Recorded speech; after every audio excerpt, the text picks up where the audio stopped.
I wanted to talk about a couple of things that made TD great too, but you know they're not that common to hear about.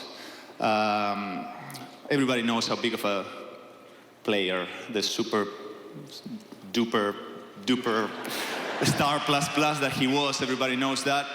I just want to talk about how tough of a competitor he was.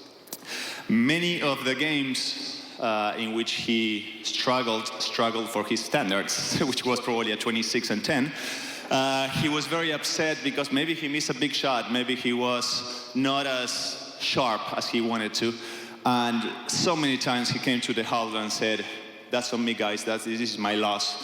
It was my bad. I wasn't ready." And we knew that we look at each other and say, "Oh my, tomorrow he's going to be there very early." He's going to be very early there. So next morning, he would get his headphones, get into the gun, the rebounding and passing machine, and shoot there for hours. Right-handed hook, free throw, banker, up fake, dribble, shoot. And you go there early to do treatments because you were tired, and the guy was there shooting and showing everybody else how it's done. And then the other thing that was coming for sure, it was an unbelievable night. He was really a tough competitor, and well, no, you guys can tell looking up there at all the rings and banners we got hanging there. Yeah.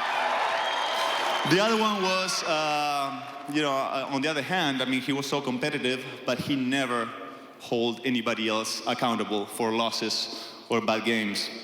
So I'm going to talk about him as a teammate. And as everybody said it, he was an unbelievable teammate in a way that is hard for you guys to see, because he didn't do it the conventional way. He didn't do it bumping chests or talking on the media or things like that. He did it quietly in a hotel room, in a locker room. It's true. As Tony said it, the first couple of years for us was tough. Bob was putting us through a lot of mental tests. He was the one always being ready to give you a hug, a pat in the head. So many pats in the head, you know what happened up there. So many hugs too. The guy was unbelievable. I have one story that I never shared before.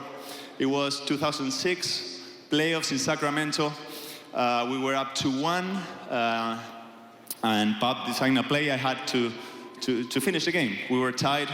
I not only messed that play up, I turned it over, but they ran on transition, they scored, and we lost. It was 2-2, and I was devastated. I was truly embarrassed to have turned the ball over like that, and it really hurt me. I wanted to vanish.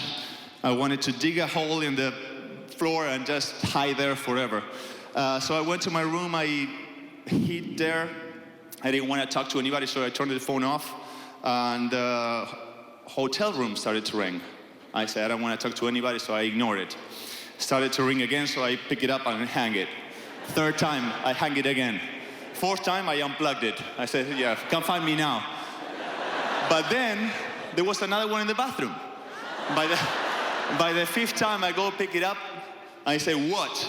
And it was, Nanu. That's the way he called me, Nanu. He goes, what's up, buddy?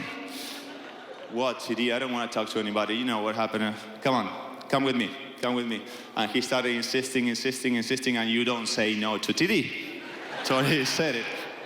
And he invited me to dinner. We talked for hours. We talked about computers, cars, TV shows, whatever. The whole night shift, my mental state shifted, and I had a way better night than could have been otherwise. Those are the type of gestures that I'm pretty sure you can go and ask most of his teammates around, and they all saw it.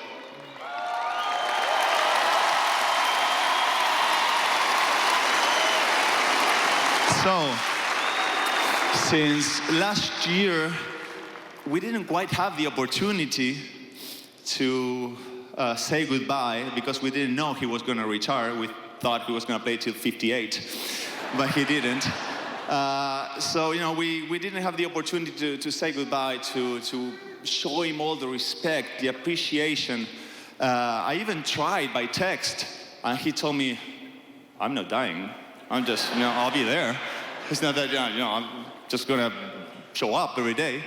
But, so I couldn't even say it in that situation. So this is a great one, great environment. I'm pretty sure we as a teammates wanted to have this opportunity, coaching staff and the whole Spurs franchise, and no question about you guys that wanted to say goodbye for the last time. No question. If there's somebody that deserves it, it's him. So, since I have the opportunity now, thank you to Dee. Thank you very much for all these years. Thank you for the 4 rings I have in my home because of you. Thank you for making me better, making him better, and him, and everybody that ever played with you. So thank you very much, really appreciate it.